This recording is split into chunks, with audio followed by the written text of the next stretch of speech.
Welcome to opening and creating a zip file. By the end of this lesson, you should be able to recognize what a zip file is, unzip/open a zip file, and create a zip file of your own. Sometimes your professor will send you a zip file, or you'll find a zip file online containing information you need for class.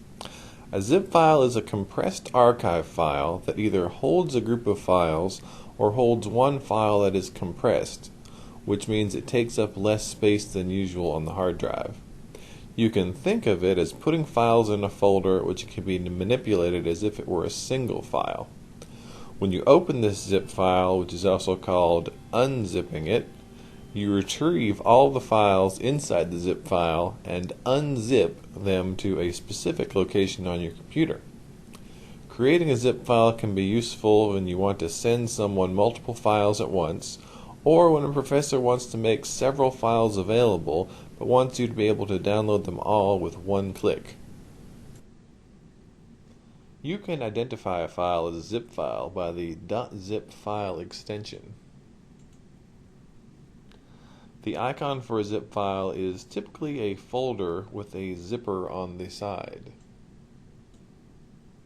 It may look differently depending on what version of Windows you're using, or what zipping programs you have installed on your computer. If you double-click on the zip file, it will bring up a window showing you all the files that are on the zip file. This lets you see the files, but they're still not unzipped and you cannot use them yet. In order to use these files, we need to unzip the zip file. To do this, right-click on the zip file and you should see the option to extract all. Click on that. Windows will then ask you for a place you would like to unzip the files to. Click Browse, and then My Computer, and let's choose our flash drive. For me, it's removable disk E. Hit OK. The dialog box now shows that the files will be extracted to our flash drive, drive E. Now click Extract, and depending on how big the zip file is, it may take a few seconds to unzip all the files, but since this was a very small file, it unzipped them pretty much immediately. We can now go to My Computer,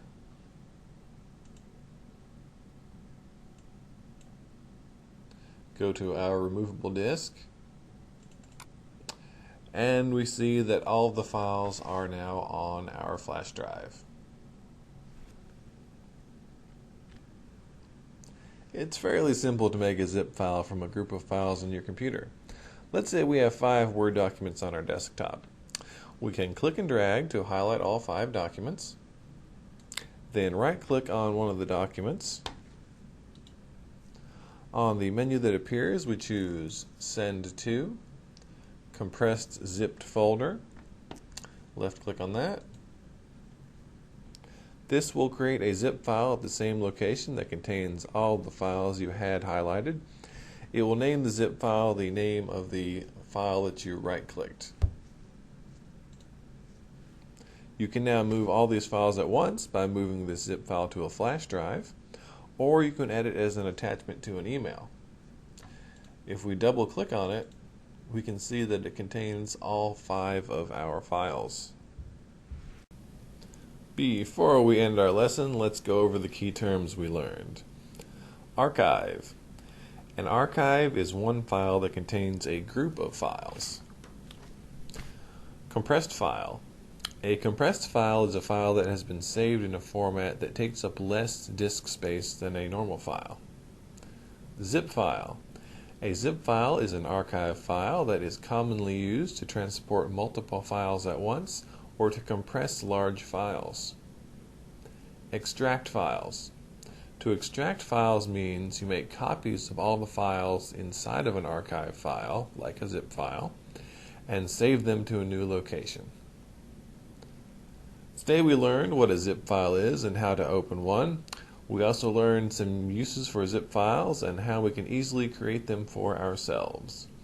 I hope you learned something, and as always, if you have any more questions, email me at fmatthews@southwest.tn.edu.